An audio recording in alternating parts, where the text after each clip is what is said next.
So हे मित्रांनो, कशा आहात? आय होप आपण ठीक असाल. तर फायनली दिव्यामध्ये आपलं सरचे स्वागत आहे. खूप दिवसानंतर आम्ही आता गुजरातमध्ये चाललोय, कारण सहारे परिवाराचा मेळावा आहे. त्याच्यामुळे आम्हाला त्यांनी आमंत्रित केलंय. त्याच्यामुळे आम्ही सहारे परिवारातील 6 माणसं आम्ही निघालो. तर तुम्हाला कोणकोणते गाव लागते रस्त्यामध्ये ते तुम्हाला कंटिन्यू दाखवत राहील. आणि कार्यक्रम कसा आहे ते तुम्हाला मी या व्हिडिओमध्ये दाखवेल. तर कंटिन्यू राहा. आणि आता माझ्याबरोबर कोण कोण आहेत ते तुम्हाला मी परिचय करून देतो. माझे ताते समोर तोंडाला रुमाल बांधलेला छगन आहे, त्याच्या मागे सोने भाऊ आहे, आणि हा सागर आहे, आणि हा भावडे भाऊ आहे. हे सर्व माझे भाऊ आणि एक तात्या आहे. तर कंटिन्यू आणि पूर्ण video. I grew up in a place where they told you what to chase, told you how to run the race.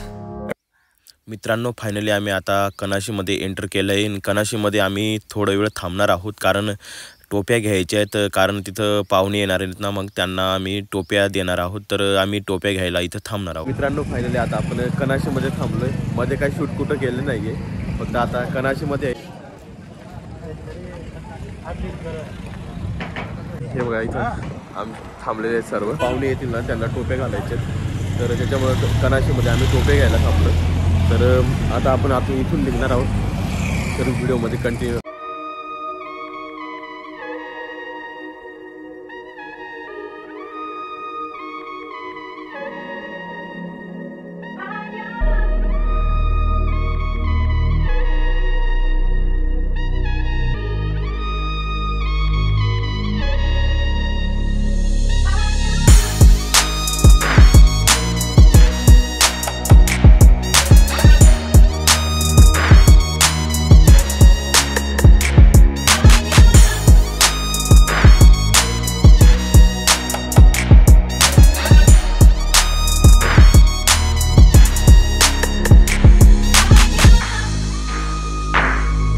Finally आम्ही आता हातगडमध्ये एंट्री केली मित्रांनो.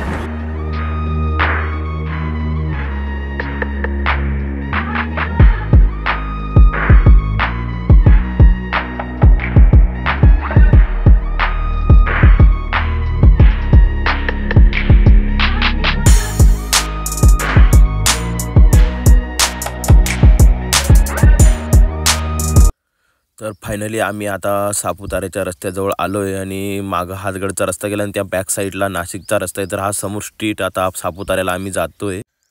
महाराष्ट्राची हद्द संपून आता सापुताऱ्याची गुजरातची हद्द लागलेली आहे मित्रांनो.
फायनली आम्ही आता सापुताराचा घाट सोडून आणि खालच्या दिशेने एका गावात एंटर केले. तिथं टोलगेट आहे. टोलगेट नंतर आम्ही पुढं निघालो आहे.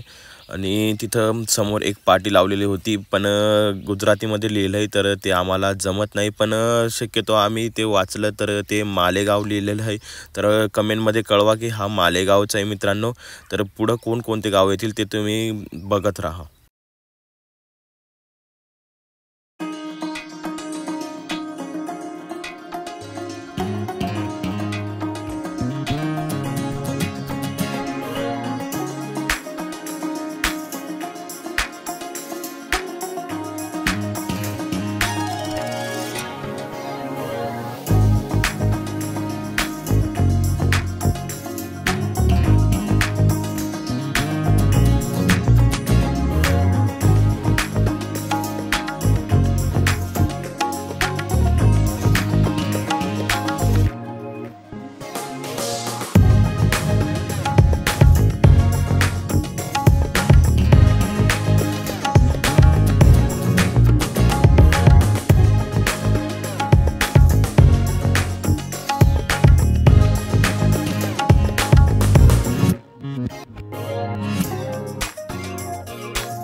रस्त्याने जात असताना आम्हाला समोर नारळाचं पाण्याचं एक गेट बनवलेलं दिसलेला, बट तिथं वाटलं की आम्हाला कार्यक्रम नसणार तिथं, तर आम्ही समोर निघून गेलो. समोर विचारलं की कार्यक्रम मागं राहिला, तर आम्ही मागं आलो आणि त्या गेटमधनं एंटर केलं आणि आम्हाला समजलं की इथं सारे परिवारांचा मेळावा आहे, तर आम्ही एंटर केलो. तर मित्रांनो, फायनली आम्ही भुरापाणी या गावात पोहोचलोय. जिल्हा डांग आणि तालुका आहावा या गावात आम्ही सारे परिवार मेळाव्यासाठी आलोय आणि फायनली आम्ही इथं पोहोचलोय. तर कार्यक्रम बघू आणि कसं कार्यक्रम होतो हे मी तुम्हाला छोट्याशा क्लिपमध्ये दाखवायचा प्रयत्न करेल, कारण पूर्ण काही दाखवता येणार नाही. तर बाकीचे आमचे भाऊ पुढे गेले आणि आम्ही इथं थांबलो. હવે આપણે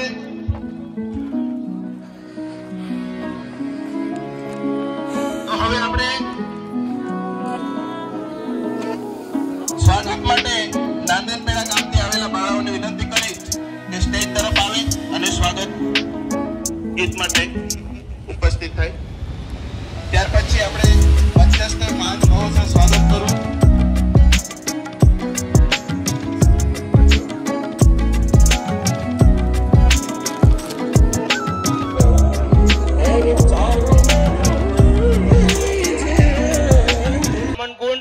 हे पुष्पगुच्छ आणि श्रीफळ देऊन करते.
ધારણ કરે અને આપણે સમક્ષ એક રથને રૂપમાં પ્રવેશે. જોરદાર તાળીઓ વધારીશું. ભગવાન બિરસા મુંડા કે, ભગવાન બિરસા મુંડા કે.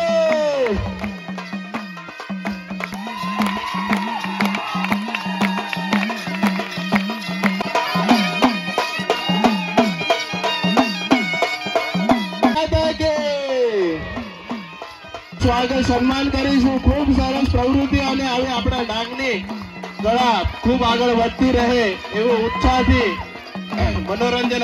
मेळाव्याचं वैशिष्ट्य सांगतो तुम्हाला. प्रथमतः सप्तशृंगी माता हिचं जे शिखर आहे ते 7 शृंगांचं आहे, 7 शिखरांचं आहे आणि या सप्तशृंगी मातेच्या चरणाहून आपण या ठिकाणी आलेलो आहोत. या 7 माळ्याच्या डोंगरांमध्ये आपण या ठिकाणी भुरापाणी या गावामध्ये मेळाव्यासाठी आलेलो आहोत आणि तोही विशेष म्हणजे 7वा मेळावा आहे आपला. अशा या 7व्या मेळाव्यामध्ये सर्व सहारे परिवार, मी माझं भाग्य समजतो की एवढा मोठा माझा परिवार आहे आणि या परिवारामध्ये मी जन्मलो म्हणून मला खूप अभिमान वाटतो. मेळाव्याचा उद्देश समजला तर आपण खूप धन्य झालो. या सहारे परिवारामध्ये असलेले सर्व भाईबंद कुठे कुठे आहेत, काय काय करतात, त्यांची भेट होते. एकमेकांशी आपण एक दिवस का होईना आनंदाने. अधिकारी म्हणजे शहरात असतो, कुठेतरी असतो, तर त्याला लाज वाटते आपल्या परिवाराच्या आई वडिलांविषयी. आपली आई धांदूक फडकी नेसून आलेली, त्याला लाज वाटते. त्याला जर कोणी विचारले तुमच्या घरचे कोण आहे ते तुमचे, तो वेगळंच काहीतरी सांगतो. ही फार वाईट गोष्ट आहे मित्रांनो. आपल्याला अभिमान पाहिजे ना की या आई वडिलांमुळे मी जन्माला आलो हा एवढा मोठा अधिकारी झालो. अरे आपण खूप बडाईच्या मारतो, पण त्या आईने होत्याला किंवा दोंड्याला लावलेली थिगळ पहा, चोळीला लावलेली थिगळ पहा, वडिलांचा फाटका बनेन पहा. त्यांनी फाटके बनेन वापरले जे आपल्याला अधिकारी बनवण्यासाठी दी. त्यांनी पैसे वाचवले, स्वतःची जमीन गहाण ठेवली, घाटावर जाऊन काम कर मजुरी केली, रोजगारात ते पैसे पुरवले म्हणून तो अधिकारी झाला. आणि त्याच आई बापाला आपण विसरतो, ही वाईट गोष्ट आहे मित्रांनो. एक उदाहरण सांगतो तुम्हाला. ही ज्वलंत उदाहरणं आहेत, रिअली घटना घडलेल्या आहेत. एखादा भाऊ अधिकारी झाला, धाकटा भाऊ अधिकारी झाला, वडील भाऊ घरीच राहिला, वडिलांना काम धंद्यात मदत करायला लागला, धाकटा भाऊ अधिकारी झाला, त्याला संसारामध्ये वडिलांना जास्त अनुभव का धाकट्याला जास्त अनुभव? समाजाचा, आपल्या समाजाचा कोणाला जास्त अनुभव? वडील यालाच की नाही? धाकट्या भावाच्या मुलीचं लग्न झालं, काहीतरी बिनसलं त्यांचं, म्हणून या वडील भावाने धाकट्या भावाला फोन केला. काय झालं, कसं झालं, हे असं कर तसं कर. तो धाकटा भाऊ त्या वडील भावाला शिकवतो, तुला काही समजत नाही, मला समजतंय, तू काही बोलू नको. त्या वडील भावाला अद्व बोलायला लाग. वडील भाऊ गप राहतो, तूही तसाच, तुझी मुलंही तशीच, तुझं आमकच तसं, तुझं तमकच तसं, मला काही शिकू नको, मलाही समाजाचा अनुभव आहे. वडील भाऊ गपचीप राहतो बिचारा. ह्या अशा समाजामध्ये ज्या घटना घडतात, वडील भावाला किती वाईट वाटलं असेल. अरे यांनी त्या धाकट्या भावासाठी स्वतः शिदा बांधला, त्याला नेऊन पोहोचवला, त्याच वडील भावाला अशी अद्वैत नावं ठेवणं किती वाईट गोष्ट आहे. समाजामध्ये अशी बरीचशी उदाहरणं आहेत जी आपल्या वडील भावाला, आपल्या आई वडिलांना अतिशय तुच्छ लेखतात. तुला काय समजत नाही, तू बस, त्याला एकदम शांत बसवतात. अरे ज्यांच्यामुळे आपण मोठे झालो, ज्यांनी स्वतःच काही हित पाहिलं नाही ना आपल्यासाठी केलं, त्या वडील भावाला, त्या आई वडिलांना आपण किती मानाचं स्थान दिलं पाहिजे. म्हणून ते फाटके तुटके मळके कपडे घातलेले पाहिले, लाज वाटते त्याला. हे कधी त्यांनी विसरायचं? त्यांनी उलट अभिमानाने सांगितलं पाहिजे की या माणसाने, या माझ्या भावाने, या माझ्या वडिलांनी, या माझ्या आईने घाम गाळा म्हणून मी हा मोठा अधिकारी झालोय. हे कधी विसरता कामा नाही मित्रांनो. फायनली कार्यक्रम अजून झाला नाही, मध्यंतर झालंय, थोडंसं बाहेर आलो कारण बसून बसून थोडासा कंटाळा आलेला म्हणून. इथं हे बघा, इकडे पूर्ण साईडला इकडे जंगलामध्ये कार्यक्रम, हे बघा असं जंगल आहे इकडे. जिल्हा डांग भुरापाणी गावाचं नाव आहे. या साईडला कार्यक्रमाची पूर्ण उपस्थित पाहुणे, या साईडला मंडप दिलेला आहे, तुम्हाला मी दाखवलंय. तर थोडंसं बाहेर फिरायला आलो आणि इथं दुकान वगैरे काही नाही खायला. आता बघता इथं जेवण पण बनवलंय, जेवण बिवण करू आणि मगच जाऊ. तर 3-4 वाजून जातील आणि बघू आता जेवण झालं की केव्हा निघायचं. तर कंटिन्यू राहा आणि ब्लॉग बघत राहा. तर मित्रांनो फायनली आपण कार्यक्रमामध्ये आलो आणि इथं पूर्ण सारे परिवार जमा झालेला हा. तर आता आम्ही नारळ उचलण्याचा कार्यक्रम आहे, कारण पुढच्या वर्षी ना आमच्या गावाला धांदवीपाड्याला कार्यक्रम होणार आहे सारे मेळाव्याचा. तर आम्ही नारळ उचलणार आहोत. तर कंटिन्यू आणि नारळ उचलल्यानंतर हे करावंच लागतंय मित्रांनो. तर पुढच्या वर्षी आमच्या इथं कार्यक्रम आहे धांदवीपाड्याला.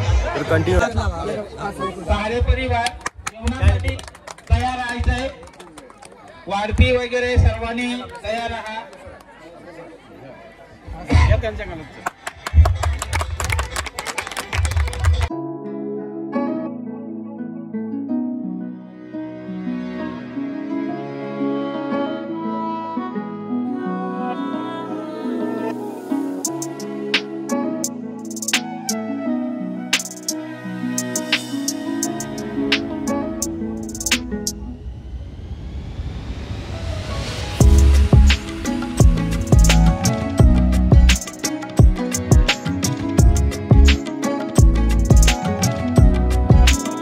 मित्रांनो फायनली आम्ही जेवायला बसलोय आणि इकडं छगन ते बसलेत आणि इकडं तात्यान ते बसलेत. फायनली आम्हाला जेवण दिलेलं आहे मित्रांनो, वरण भात, वांगा बटाट्याची भाजी आणि बुंदी.